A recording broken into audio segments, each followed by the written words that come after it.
When I run a longer race, I am terrible at pacing. Today I'll be showing you how to use the Garmin Pace Pro strategy on your Garmin watch, so stay tuned.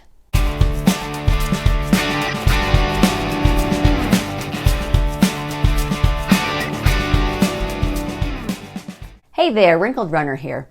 If you are like me and not so great at pacing yourself for races or even normal runs, and you have a Garmin watch, you may want to check out the Pace Pro feature that some of the watches have.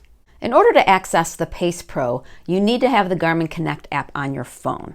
So from the home screen, you're going to tap the three dots in the corner to get to the More section. Then you're going to hit Training, and you're going to see Pace Pro pacing strategies. We're going to create a Pace Pro strategy, and we are going to select a race distance. Now, you can select a course, and these are courses that I have created. What I have found kind of weird about this app is that once you create a course in it, you can't create a course in the Pace Pro strategy itself. And I'll show you later how to make a course once you already have them in here. If you were just to open the Pace Pro strategy and it didn't have courses already in here, you would be able to create your own. But for some reason, a glitch of the system is that once you do that, you can't do that in Pace Pro strategy itself anymore. So we're going to select a race distance, and we're going to say 10K, which is 6.2 miles. Hit the next. Now this has goal time and goal pace. These are the defaults. Goal time of 50 minutes, goal pace 8:03 per minute mile. Now you can change this, okay? So say you wanted to do it in 45 minutes instead. So you're gonna hit done. That's gonna change your goal pace to 7:15. So we're gonna hit next. So you can name it whatever you want. If it's the name of a race, name the race, and you can say what that is. Okay, so all you got to do is hit back and it'll go. So it's a 10K, goal time of 45, goal pace of 7:15. Now here is where you can choose what to do. This is having your splits. Every mile is going to be a 7:15. Now if you are a negative splitter, you will move this over to the right and you'll see the paces change. So if you are a negative splitter and this has you going at a 5:23 minimum pace, so by the end of the race it's going to try to get you to go 5:23, and at the start of the race you're going to be going a 9:58. Now most people aren't going to have that drastic of a negative split, so we're going to say you're going to start at an 8:28, and then by the end of the race, you're going to be doing a 6:16. And so that's, you can try that as your strategy. And if you scroll down, then you can see the different splits. Say we're happy with this and we're going to hit save. Okay, so then you have the name the race and you can just pick that. And what happens is you see this phone up here, you're going to hit that and you're going to send it to that device. So when you sync, when your watch syncs to your phone, that will be in there. The name the race run will be in your watch. Okay, so if you want to do a course, if you want to make up your own course, you're going to hit courses and you're going to have a create course up here and you're going to hit the plus sign. We're going to hit running. Now, what's cool is you can do an automatic or you can do a custom. So if I want to do a custom, say I want to start here at Elmwood and Hurdle. So you're going to hit that little thing there and you're going to be able to move the map around, put it on that intersection, and then hit next. Okay, and this is kind of like the Google Map measuring tool, and I'll link you to that one down below if you want to see how to create a course using Google Maps. Say I want to run to Hurdle in Delaware, you're going to hit that. You're going to move the point there, hit next, okay, and you can either take that away using this arrow here, or you can create another point. Let's create one more point here at Kenmore and Delaware. So you're going to hit that little point thing again and hit next. calculating your course. At the bottom, you can see here what the distance is and the ascent and descent.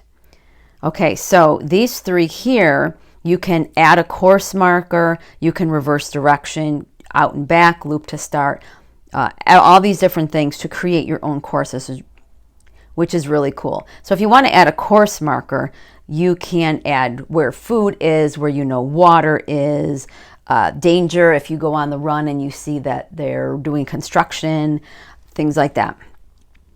Okay, so we're just going to go back. Now, if you want to save it, it's really important you hit the save button in the upper right-hand corner, and that is going to save your course. You can see it will ask you, do you want this public or private? Because a lot of people will upload their public runs, and then you can choose one that's near you, and I'll show you how to do that in a little bit. I'm just going to say private, done, and now my course is created. Okay, so short run, 1.24 miles, but that's okay.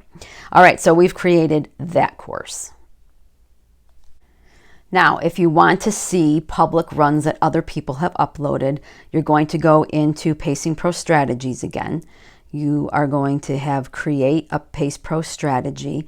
You can select a course. You're going to hit the magnifying glass, and it's going to show you all the different runs around you. So the little circle with the little running guy in it, those are all public runs that people have uploaded for the Garmin. And you can just choose one.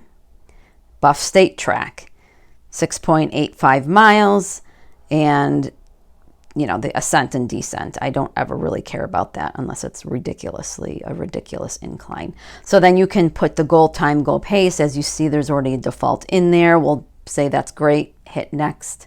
And then it's going to show you this run. And you can see it's actually a college track. And so you're running around that track for a lot of times, you can see. And then you can scroll down and you can, again, do your pacing strategy, whether you are a negative or a positive splitter. You can also change this uphill effort. And once it starts to go uphill, you can say that you want to do it harder or easier. I don't change that at all. I just leave it as normal. It'll show you what your splits are for each mile.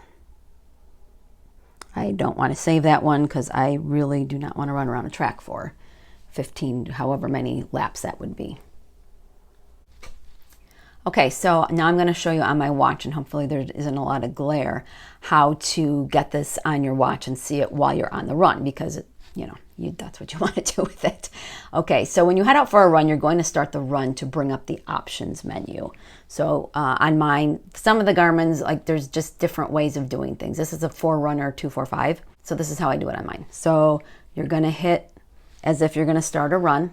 Okay, when you see your options button, you're going to hit the up button on mine. So you can see right at the top is Pace Pro plans. And you'll be able to see the whole menu if you wanted to see the whole menu. Training calendar and set a target, all those different things that you have. But since I'm talking about Pace Pro plans, that's what we're going to do. So you're going to hit that button so that you can see all the Pace Pro plans.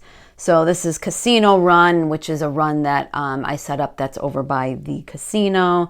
There's another Casino Run, and there's the Name the Race that we just set up. So because you want to do the Name the Race run, you're going to select it. It's going to show you the pace and how long you want it to take. And because we select it, okay, so I'm not running. It's just going to be, it would be too hard for me to record. But you can see what it's telling you is you are, I'm overall behind because I am not moving at all, because it's calculating what my pace is and getting slower every second because I am not running. So it's telling you that you are behind. So this is going to beep at you and talk to you and tell you, okay, you really need to start going faster. The thing at the top, the 8:28, that is the pace that you're supposed to be doing. So as you can see, now I'm at a 42-minute pace, just getting, slower and slower. So you can see how using this tool can help you with your pacing when you're out for a race or for even a regular run. Having something nudging me to start out slow and then pushing me later will be what I need in races that Dave isn't there to monitor me, because he kind of holds me back if he's running with me. I like pacers as well, but sometimes they aren't accurate and they go too fast in the beginning to bank time, and I don't run like that. I do like the negative split. So it can be a detriment to me if I just follow them blindly. What I actually do with pacers is I start out with a pacing group of about 20 minutes slower than my goal in a marathon. My task is then to catch the 10-minute slower pacer in the first half of the race and then work up to the one that I actually want. This keeps me slow at the start and gradually gets me to where I want to be. So if I follow that strategy well, I actually usually pass the one that I'm aiming for and get to the finish line even faster. Whatever you do, do have a strategy. You will find yourself more prepared, and that can be a mental boost when it starts to get tough down the road. Next week, I'll be reviewing the Garmin Coach feature on the Garmin watch and showing you how to set that up for a 5K, 10K, or half marathon. The Wrinkled Runner videos come out on Wednesday mornings, so subscribe now so you don't miss a single one. Links in the description will take you to my podcast and blog, and you'll also be able to sign up for my once-a-month newsletter where I share with you what I've been learning about running, as well as links to all of the Wrinkled Runner content and to the resources that I found for runners over the previous month. Thanks for watching, and I'll see you on the run.